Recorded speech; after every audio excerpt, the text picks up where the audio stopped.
일주일 동안 잘 지내셨습니까? 오늘은 통역하는 자매가 없기 때문에 지금 윤혜미 집사님이 통역을 하고 있습니다. 그래서 반주가 없는 것에 대해서 양해해 주시기 바랍니다. 우리가 우리 자신을 표현할 때 믿는 자라고 이렇게 표현합니다. 이 믿는 자라고 이렇게 표현할 때 보면 그 의미에 담겨 있는 뜻이 뭐냐면 우리는 무언가를 믿는 사람이라는 겁니다. 믿음이 있는 사람이다 라는 겁니다. 그러면 우리가 보통 생각할 때 믿음이라는 게 뭔가? 이제 운전을 해서 몰을 갑니다. 몰을 가봤더니 주차장에 차가 빼곡하게 들어서 있는 겁니다. 근데 난 다리가 좀 아파가지고 저 입구 가까이에 주차를 하고 내가 들어가야 되는데 아무래도 그 가까운 데는 자리가 없는 것 같은 겁니다. 그럴 때 우리는 마음속에 무슨 생각을 합니까?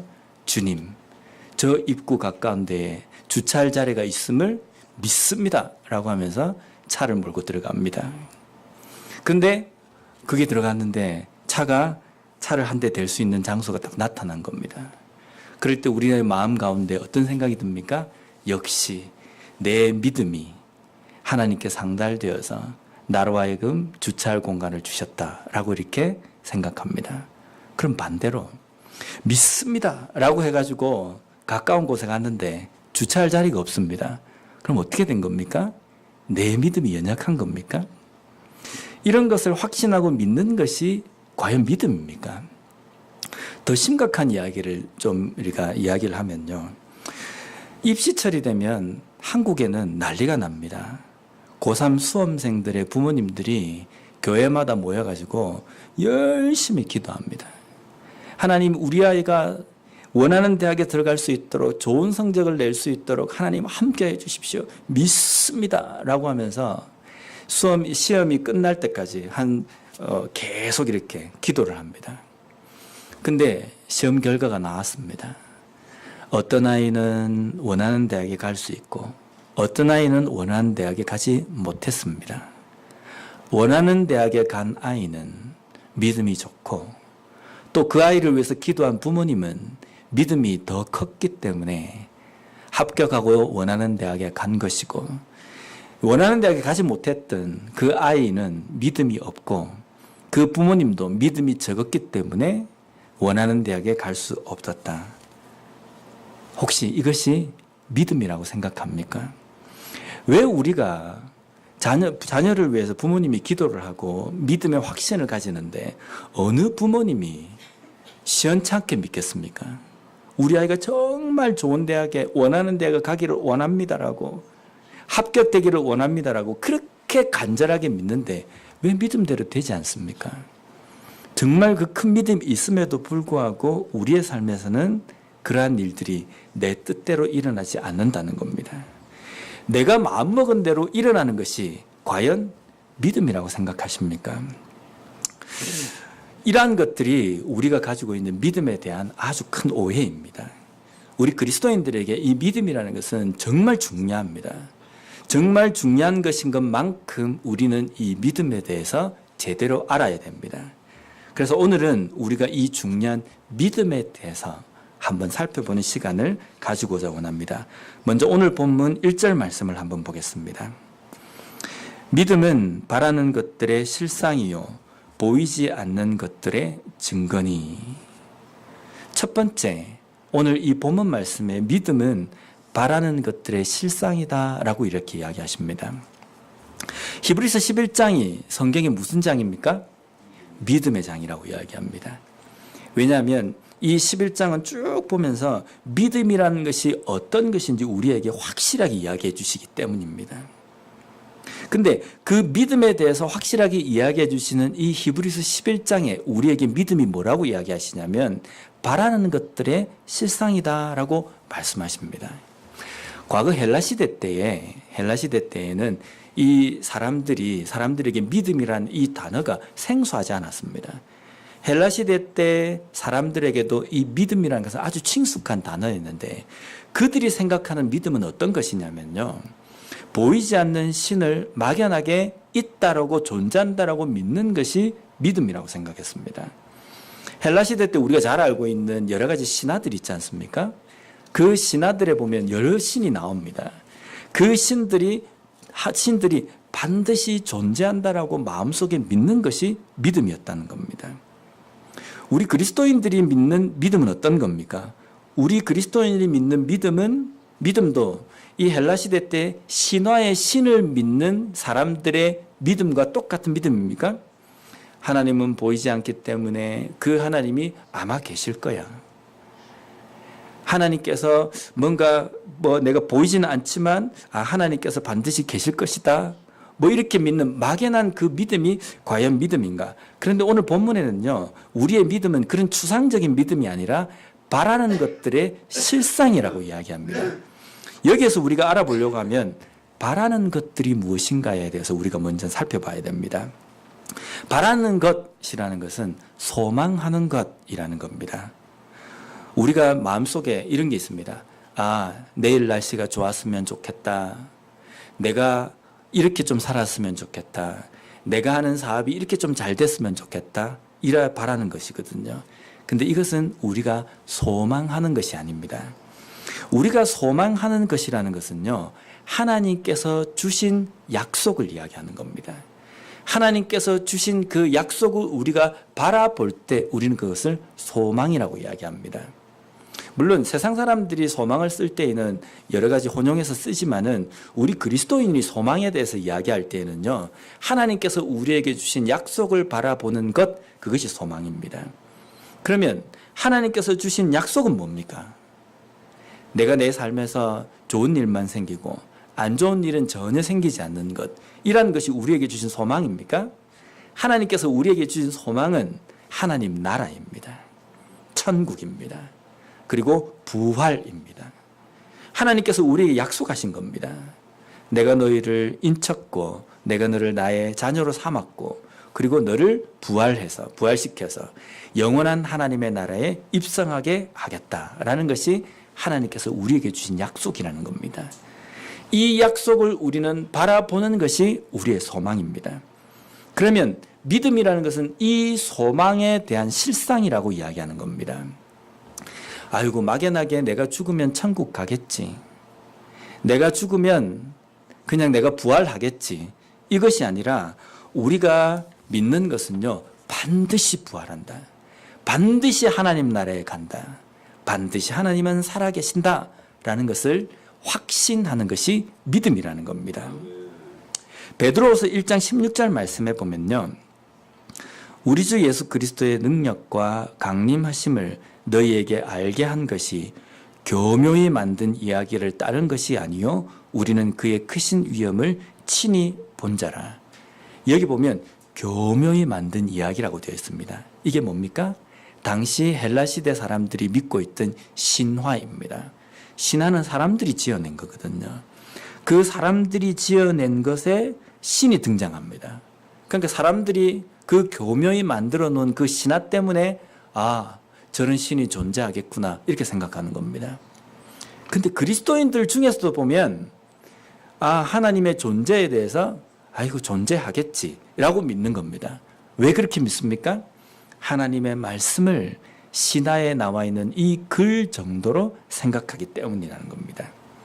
근데 우리 그리스도인들이 믿는 믿음은요, 인간이 지어놓은 책 때문에 우리가 믿는 것이 아니라 하나님께서 나타나신 확실한 증거 때문에 우리가 믿는 겁니다. 예수님은 이 땅에 오셨고 복음을 전파하시고 우리의 죄를 위해서 죽으셨습니다.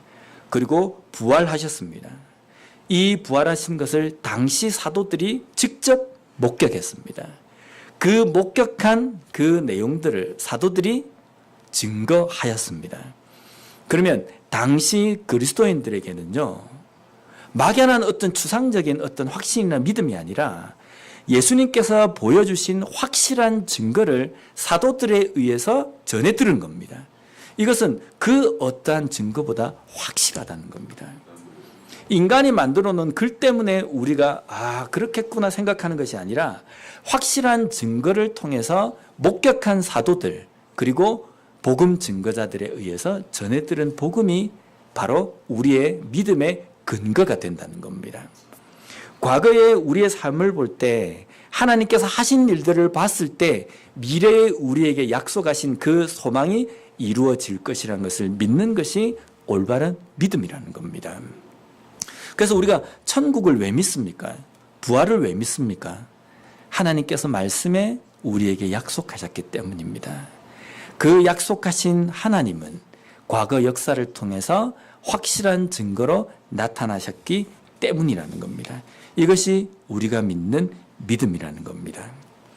두 번째로 오늘 본문에는 보면 믿음은 보지 못하는 것들의 증거다라고 이야기합니다. 여기 보면 보지 못하는 것들, 여기에 담겨 있는 말은요, 우리가 안 보려고 하는 것이 아니라 우리의 눈이 가려워져 가지고 보지 못하는 겁니다.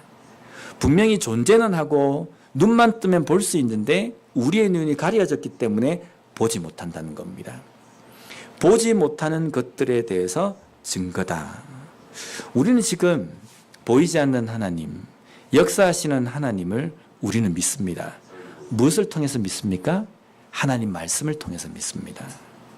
근데 이 성경이 이렇게 기록되어 가지고 이게 전 세계적으로 베스트셀러로 나와 있는데 우리는 믿는데 믿지 않는 사람들이 있습니다. 왜 그렇습니까? 우리가 믿음의 결단이 있고 내가 믿으려고 내가 마음을 먹었기 때문에 믿는 것이 아니라 이 믿음에는 아주 큰 비밀이 있습니다. 예수님 당시에 제자들이 예수님께서 하신 사역을 직접 봤습니다. 자신들의 눈앞에서 죽은 자가 살아나고 병든 자가 깨끗하게 낫고 이런 것들을 자신들 눈앞에서 목격을 했습니다. 그런데 그 당시에 제자들이 예수님을 믿었습니까? 안 믿었습니까? 못 믿었습니다.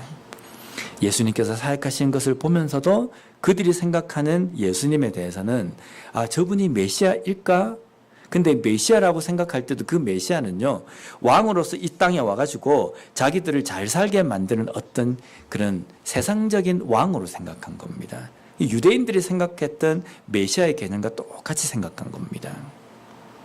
그러니까 제자들이 그렇게 생각하고 있으니까 이 겟세마네 동산에서 예수님께서 마지막 잡히실 때에 제자들이 어떻게 합니까? 다 도망갑니다. 진짜 예수님을 믿었다고 한다면 그 죽는 자리에까지 같이 갔을 텐데 그들이 믿던 메시아 그리스도는요, 왕으로서 왕권을 가지고 전쟁에서 승리해서 자신들에게 어떤 해방을 줄 왕으로 생각했기 때문입니다. 예수님께서 말씀하신 복음과 여러 가지 증거들을 믿지 못했습니다. 근데 어느 순간인가 이 제자들이 180도로 바뀌었습니다. 어떻게 바뀝니까? 충분히 도망가면 살 수 있는데 도망가지 않아요. 다시 그 복음을 위해서 죽는 자리에까지 가는 겁니다. 누가 가라 하지도 않았어요. 그들이 다시 예루살렘에 와서 죽기도 하고 순교하기도 하고 토백혀 죽음을 당하기도 하고 이런 고난의 자리에 갔습니다. 왜 그렇게 됐습니까? 그들이 믿음의 결단을 했기 때문입니까? 예수님과 함께 있을 때에는 그냥 시시하게 믿었는데 예수님이 죽으시고 난 다음에 그들의 마음에 내가 이래서 살아서는 안 되겠다. 내가 결단을 해야겠다. 그렇게 해서 이들에게 믿음이 생긴 겁니까? 거기에 중요한 비밀은 성령 때문입니다. 요한복음 14장 26절 말씀에 보면요, 보혜사 곧 아버지께서 내 이름으로 보내실 성령, 그가 너희에게 모든 것을 가르치고 내가 너희에게 말한 모든 것을 생각나게 하리라. 복음을 깨닫는 것, 이것이 믿음입니다. 복음을 깨닫는 것이 믿음인데 이 복음을 깨닫는 이 믿음을 누구에 의해서 우리가 받게 되냐면 성령을 통해서 받게 된다는 겁니다. 내가 마음에 결단을 가져서 믿음이 생기는 것이 아니라 내 속에 성령께서 역사하심으로 말미암아 우리의 마음 가운데 믿음이 생긴다는 겁니다. 그래서 그 믿음으로 말미암아 성령께서는 우리에게 어떤 삶의 변화가 일어나게 하냐면 하나님의 말씀이 무엇인지를 깨닫게 하시고 보이지 않는 하나님이시지만 말씀을 통해서 볼 수 있게 하시고 들을 수 없었던 하나님의 음성을 하나님의 말씀을 통해서 듣고 깨닫게 하신다는 겁니다. 이것이 성령께서 우리에게 주신 믿음으로 가능하게 되는 겁니다. 그런데 우리는 이 믿음을 자꾸 이상한 것에 적용합니다. 제가 대학원 과정에 있을 때 같이 이제 동기들끼리 이제 공부를 하다가 마지막 통과하려면 논문을 쓰지 않습니까? 근데 논문을 쓰면 어떤 동기는 논문을 먼저 쓰고 어떤 동기는 논문을 나중에 씁니다. 근데 먼저 쓴 동기들이 자기 논문을 막 책으로 만들어가지고 전부 동기들한테 돌립니다. 그러면 논문책이 이만큼 두께밖에 되지 않습니다. 근데 그 논문은요, 1페이지부터 마지막 페이지까지 이 사람이 깊이 연구하고 오랜 시간 동안 준비한 결과물입니다. 그래서 책은 보잘것없지만 그 안에 내용들은요, 어마어마하게 정성이 들어간 겁니다. 그러면 동기들이 이 책을 받으면 그 안에 읽어보면서 이런 거구나 깨닫고 막 이래야 되는데, 이 논문을 가지고 이 동기들이 어디에 가장 많이 쓰는지 아십니까? 내 논문에 참고하고 이런 것이 아니라 라면 끓여가지고 냄비 받침대로 많이 씁니다. 두껍고 이게 뜨거운 것에 들러붙지 않는 재질로 되어 있기 때문에 냄비 받침대로 많이 씁니다. 그 안에 있는 내용은 정말 귀하고 쓴 사람의 정성이 들어있는 건데 그걸 뭘로 사용합니까? 냄비 받침대 정도로밖에. 근데 쓰면서도 어떻게 생각하냐? 야, 이게 냄비 받침대로 딱이다 라고 생각하거든요. 오늘날 그리스도인들이 믿음에 대해서 생각하는 것도 이것입니다. 믿음이라는 것은요, 귀하고 크고 위대하고 어마어마한 기적인데 우리는 그 믿음을 어디에 사용합니까? 주차장에 내가 주차할 자리가 생기는 것, 그것을 믿습니다. 그런 데다 사용하고 있습니다. 우리 아이가 좋은 대학에 가는 것, 거기에다가 이 믿음을 자꾸만 적용한다는 겁니다. 그래서 실질적으로 이 믿음을 가지고 우리가 바라봐야 되는 그 소망에 대해서는 관심이 없습니다. 그래서 믿음이 있다라고 이야기하지만 이제 내가 그 소망의 완성의 단계인 그 시점에 섰을 때에 우리는 무엇을 기도합니까? 우리의 믿음으로 무엇을 갈망합니까? 더 오래 사는 것. 1년이라도 더 내가 이 땅에서 길게 사는 것. 이것을 기도한다는 겁니다. 하나님께서는 우리를 저 영원한 하나님의 나라를 입성시키기 위해서 우리를 부르셨는데 그 부르시는 그 입구 앞에 서서 우리는 믿음이 있다라고 이야기하면서 무엇을 기도하냐면 내가 하나님의 부르심보다는 이 세상에서 1년을 내가 더 살기를 원합니다. 이걸 우리가 기도하고 있다는 겁니다. 복음을 위해서 고난을 받아야 되는 그 고난의 입구 자리에 서서 우리는 무엇을 기도하냐면 이 고난 좀 나에게 좀 거둬가 주십시오. 이걸 기도한다는 겁니다. 하나님께서 주시는 그 믿음을 가지고 우리가 사용하는 것은 냄비 받침대 역할밖에 되지 않는다는 겁니다. 그래서 야고보는 우리의 믿음에 대해서 이렇게 이야기합니다. 야고보서 2장 19절 말씀입니다. 내가 하나님은 한 분이신 줄을 믿느냐? 잘 하는도다. 귀신들도 믿고 떠느니라. 귀신들도 하나님의 존재에 대해서 압니다. 믿는 겁니다. 그것도, 그죠? 그런데 당시 예수님께서 사역하실 때에 여러 증거들을 보여줄 때 주변에 있는 모든 바리새인들과 서기관들, 대제사장들은 예수님의 그 하시는 일을 보면서 예수님을 향해서 하나님의 아들이라고 이야기하지 않습니다. 그런데 귀신은 예수님의 사역을 보면서 어떻게 합니까? 하나님의 아들이여. 그러면서 그 예수님 앞에서 어떻게 합니까? 벌벌벌 떱니다. 그러면 우리가 이것을 보면서 야, 귀신이 믿음이 참 크구나라고 우리가 이야기할 수 있습니까? 그렇지 않습니다. 우리의 믿음은요, 막연하게 하나님이 계신다, 이것을 믿는 것만을 이야기하는 것이 아니라 야고보 말씀처럼 그 믿음이 있다라고 한다면 우리의 삶에서 행함이라는 증거가 나와야 된다는 겁니다.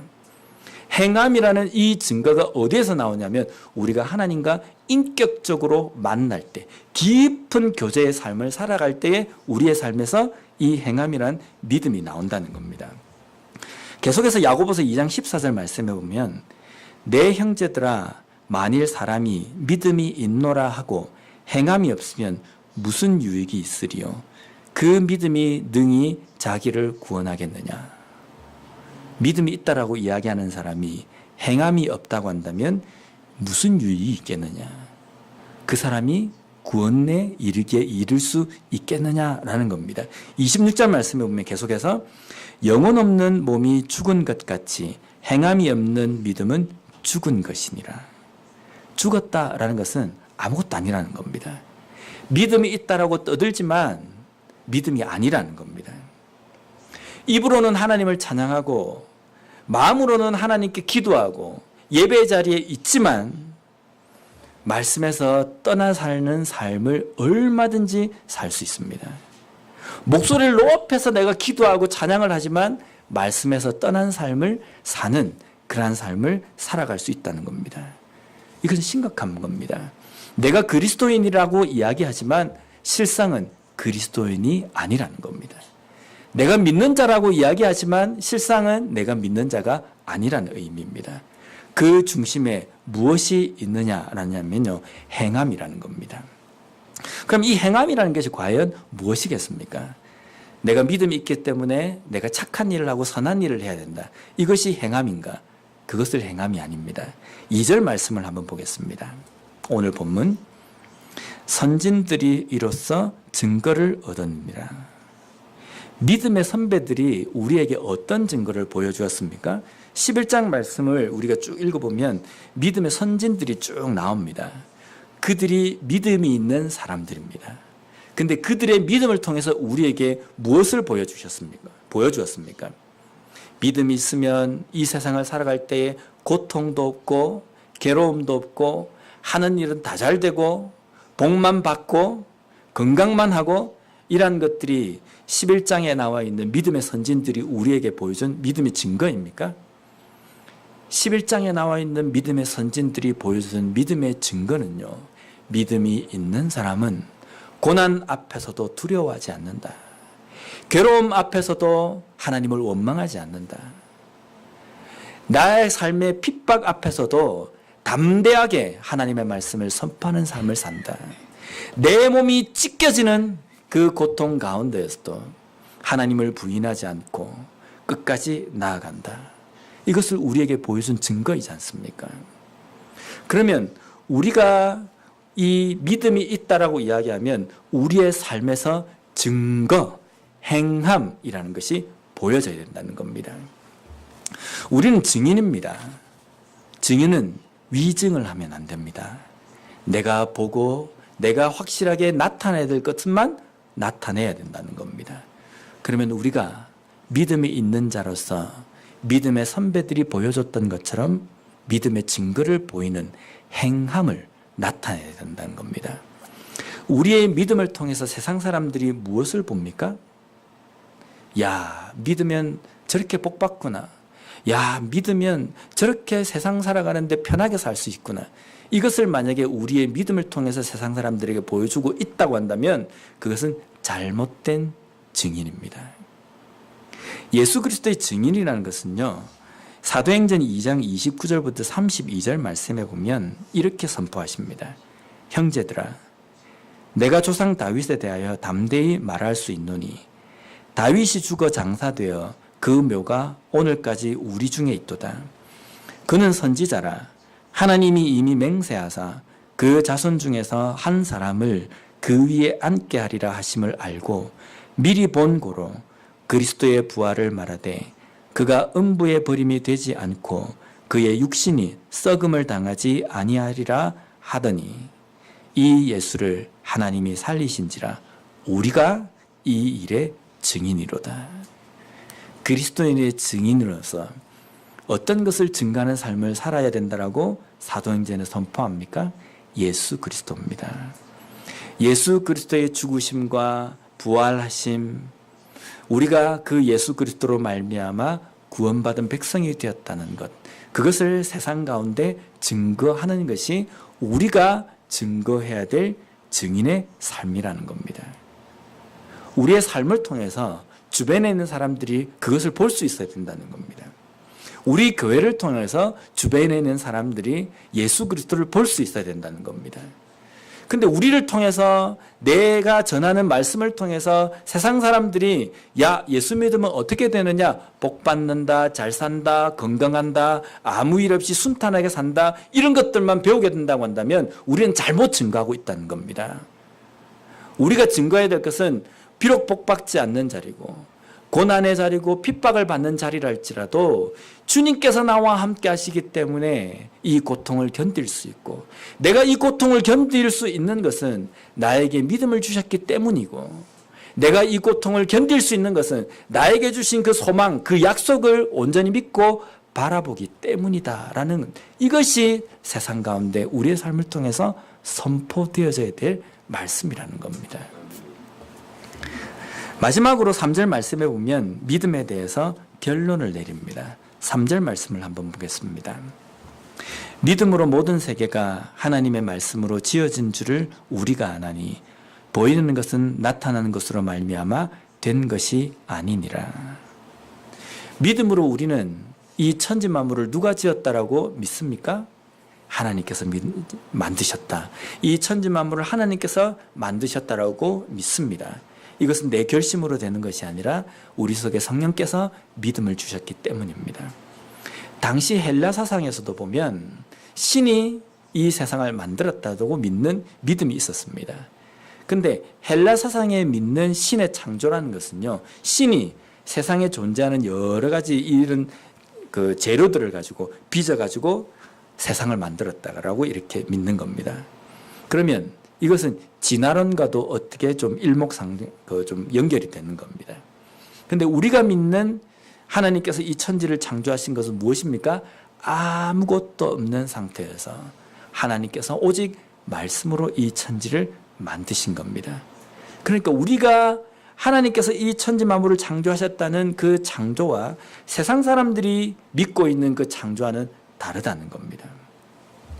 우리는 이 믿음으로 말미암아 이 천지 만물이 하나님께서 말씀으로 무에서 유를 창조하셨다는 것을 믿게 되는 겁니다.